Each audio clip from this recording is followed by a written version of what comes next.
আসসালামু আলাইকুম কলিজার আপুরা ভাইয়ারা সবাই কেমন আছেন? আশা করি ভালো আছেন। তো রোজকার মতন নতুন একটা ভিডিও নিয়ে আপনাদের মধ্যে হাজির হলাম।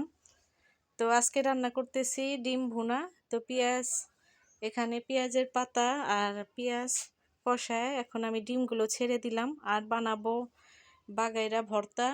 তো আগে মরিচ আর রসুন শুটকি একসাথে বেটে তারপরে পাটায় বেটে তারপরে ভর্তাটা বানাবো। এখানে শুকনো মরিচ রসুন নিয়ে নিছি, বেটে নিব।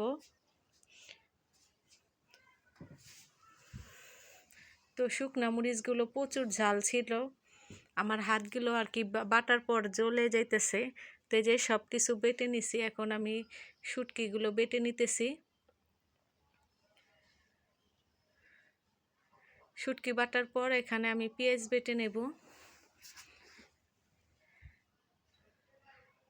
তো অনেক ঝাল ছিল, মুখেও দেওয়া যায় না, আর হাত এত জ্বলছে যা বলার কথা না, অনেক জ্বলছে হাত। তো এখন আর কি করব, এখন যে ভাত খাবো সেটা হাত দিয়ে খেতে পারতেছি না, এত ঝাল আর কি মরিচগুলো। আমি সবসময় শুকনো মরিচ আনলে আর কি বেশি দেখে ঝাল দেখে তারপরে নিয়ে আসি। তো এইখানে আরেকটা বাটা দিয়ে দিলাম, এখন আমি উঠিয়ে ফেলবো।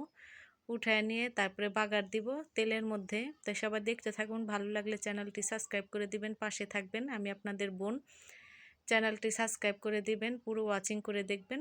আর যদি ভিডিওর মধ্যে কোনো ভুল ত্রুটি দেখে থাকেন প্লিজ বোন ভেবে ক্ষমার দৃষ্টিতে দেখবেন। তো আমি একসাথে আর কি মাখায় নিতেছি মরিচগুলো দেখতেও খুব লাল ছিল।